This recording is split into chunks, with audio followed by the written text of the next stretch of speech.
Miss Marple sat quietly in her sitting room, her knitting needles moving rhythmically as she gazed out of the window. The sun cast a soft golden glow across her garden, illuminating the neatly trimmed roses and the stone path that led to her gate. It was an ordinary afternoon in St. Mary Mead, but Miss Marple knew better than to trust appearances. In this village, as in every village, nothing was ever truly ordinary. The story began with the arrival of a new resident at the old Holloway house.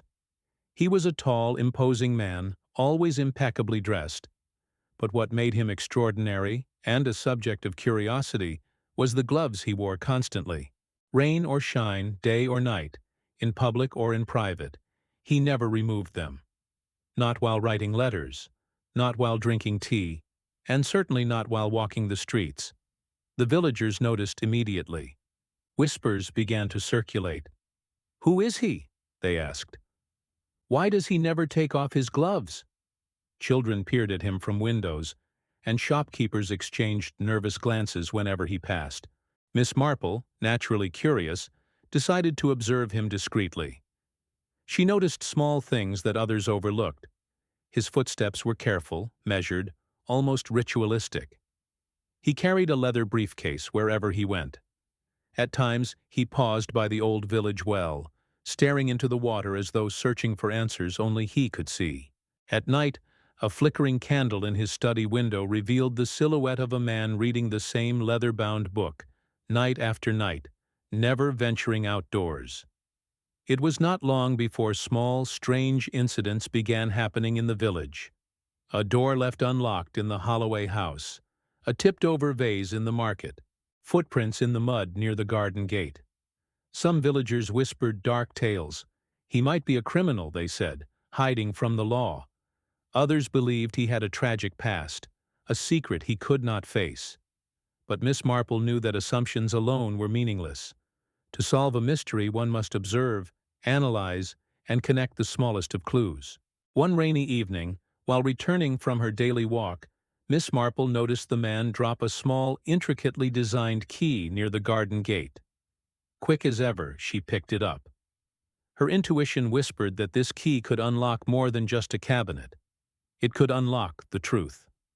She decided to investigate, carefully planning her next steps without alarming anyone. The following morning, she approached the Holloway house, ostensibly to deliver a plate of freshly baked scones. The man greeted her politely, his gloved hands resting on the door frame. There was a nervous tension in the air.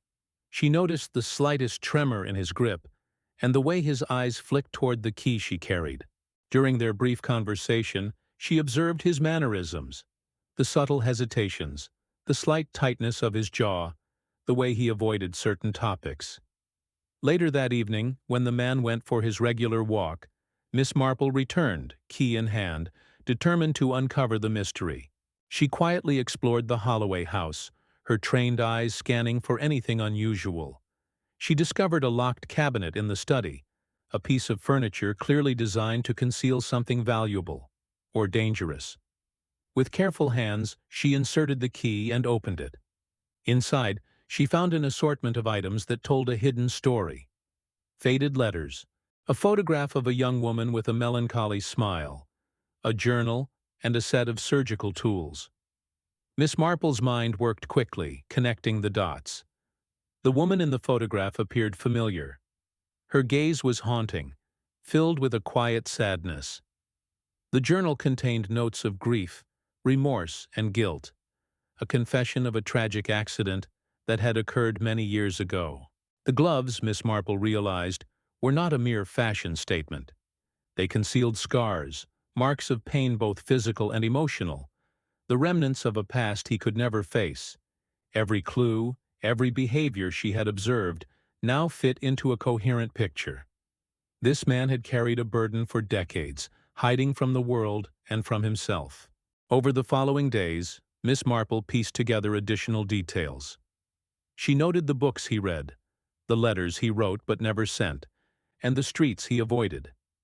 Each observation revealed a layer of his past. Each clue confirmed the story the gloves were hiding.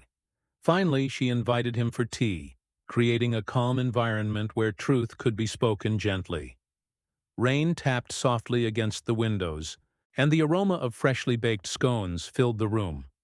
She spoke softly, recounting her observations not to accuse, but to understand. "Secrets weigh heavy," she said, "but honesty, even after many years, can bring relief." The man's hands trembled as he removed the gloves, revealing scars that told a story of tragedy and remorse. Tears filled his eyes, not from shame, but from the relief of being understood.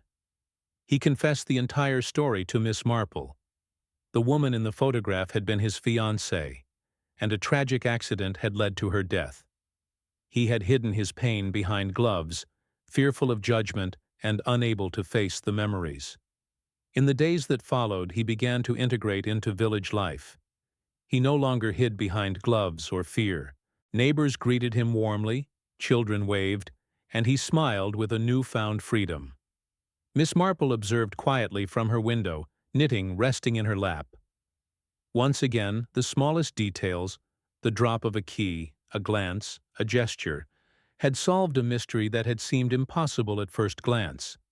In St. Mary Mead, life returned to its gentle rhythm, but the story of the man who never removed his gloves remained a testament to Miss Marple's quiet genius, her patient observation, and her profound understanding of human nature. The end.